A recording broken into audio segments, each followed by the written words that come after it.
Craig's honour to an all-round small to mid-cap Australian mining company which has excelled in areas including exploration, mining, corporate, market results, environmental and community in the preceding 12 months.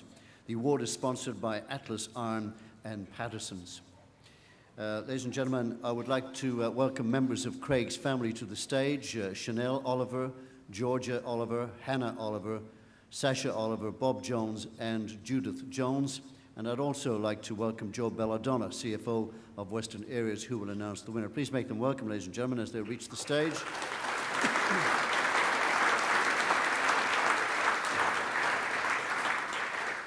And in alphabetical order, the nominees for the 2014 Craig Oliver Award are Beadle Resources, represented here by Robert Watkins. It's generating gold projects in Brazil and Western Australia, with its Tucano project in Brazil now holding total resources of more than 1.8 million ounces, and in the December half year produced 115,917 ounces as it ramps up. Beadle's main gold project in WA is the exciting Tropicana East, which is alongside a long strike to the big new Tropicana mine. Our second nominee is BC Iron, represented by Morgan Bell. It's one of the new wave of iron ore miners in the Pilbara, which has a joint venture with Fortescue Metals, which allows it to utilise that miner's infrastructure. BC operates the Nullagine project in the Pilbara hinterland, and the profits from this has allowed it to broaden its scope. It has a 5% stake in emerging Brazilian iron ore operator Cleveland Mining, and it also has a major offtake agreement for Nullagine ore with Hengzhu Industries, a major Chinese company and a significant shareholder. Our next nominee is Doré Minerals, represented by Alan Kelly. It's become one of the Western Australian gold miners that has been able to withstand the blight of rising cost and a lower gold price, a factor behind the company recently raising $17 million, and it could have raised more. Doré has the high-grade Andy Well mine in the Murchison, where new high-grade discoveries are being made. Jindalee Metals, represented by Michael Weir, is one of the pathfinder companies opening up iron ore mining in the mid-north.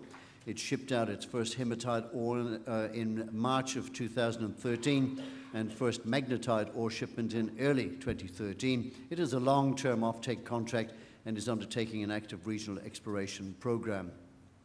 Northern Star Resources, represented by Bill Beaumont, has been making headlines of late.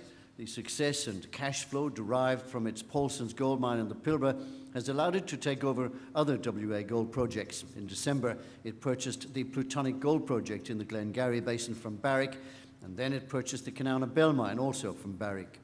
In January, the company raised $100 million for its expansionary work.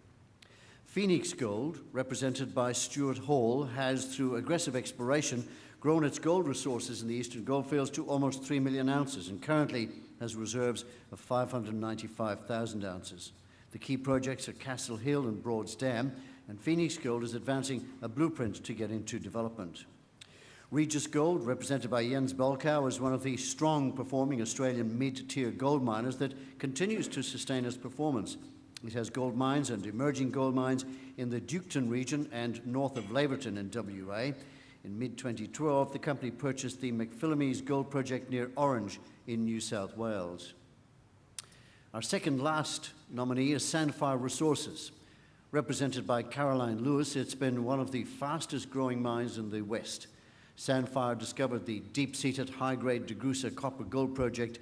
It was discovered in May 2009 and shipped out its first direct shipping ore through Geraldton in May of 2012. And our last nominee for the Craig Oliver Award is Toro Energy, represented here by Dr. Vanessa Guthrie. Toro is considered to be the first of the new Australian miners for the global uranium market. It will certainly be the first in Western Australia. Its package of licenses includes the Advanced Wiluna project and another advanced WA project, Theseus, at Lake Mackay, near the Northern Territory border.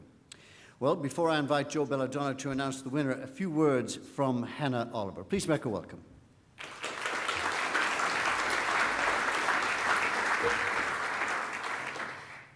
Good morning, everyone. I can't describe how proud I am to be standing here today. As a second-year engineering student at the University of Western Australia, it is my honour to be presenting this award. I believe we must be inspired from our past experiences to move forward and tackle further challenges. What I've been through in my last 18 years has given me the courage and determination to make my dad proud.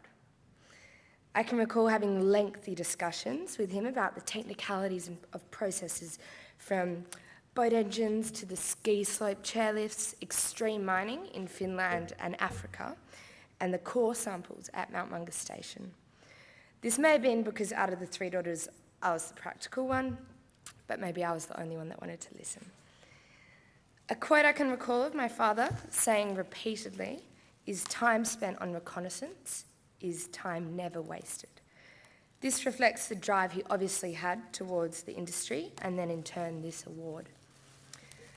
I would really like to thank the sponsors of the Craig Oliver Award, Patterson's Western Areas and Atlas Iron. It's truly amazing what each and every one of these companies do for my family. So the Craig Oliver Award for 2014 goes to Northern Star Resources. Congratulations.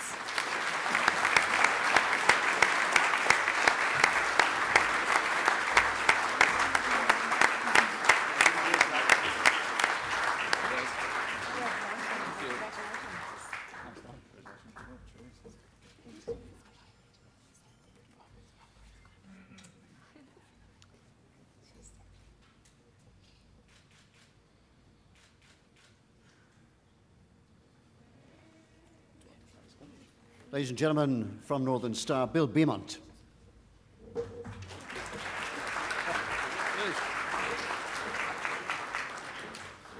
Oh, now I've got to shoot from the hip. Look, this is a very, very special moment for Northern Star to be recognised for such an honourable award, and I really appreciate the judges awarding it to Northern Star. And thank you, obviously, goes to the sponsors, to Western Areas, Patterson's and Atlas Iron. It is, I say, a very proud moment for the achievements of the team, and like any good recipe, there's key ingredients that I probably should thank, and quite a few of them are in the room. First, I'll thank my senior management group, people that have been with the journey since the start 4 years ago, or 3.5 years ago, and in the last 6 to 9 months. But Bernie Soshtak, Ray Parry, Stewie Tonkin, Liza Carpini and Darren Stralo and Craig Jones, a couple of key executives that have ridden the journey and continue to ride the journey with us, so it's a great result. I need to thank the board. One thing, they've been very supportive of our growth and what we've achieved, and given us a really clear strategy and what we want to do and where we want to head. So without any good management team, you need a board sitting over top. So I've got to thank Chris Rowe and Peter O'Connor and John Fitzgerald for that. And probably thirdly, thank shareholders. Shareholders backed us 4 years ago when I was sitting in this room. The other side there, we were 2 cents, $2 million market cap with nothing. And we had a shareholder group investment headed up by Mike Fotis that gave us the licence to go out and take a punt and create something that's pretty special. So thank you very much for those 3 key ingredients. I will say, as I did deal with Western Areas early in my career and had a little bit to play with kicking off Flying Fox, so it's a very, very proud moment personally as well.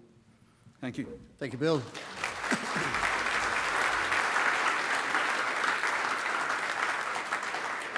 Congratulations to Bill Beaumont and Northern Star. A very special thank you to Western Areas, members of the Oliver family, to Atlas Iron and Patterson's for their sponsorship award, and to Ross Lothian, who provided the pen pictures of our nominees. Thank you very much.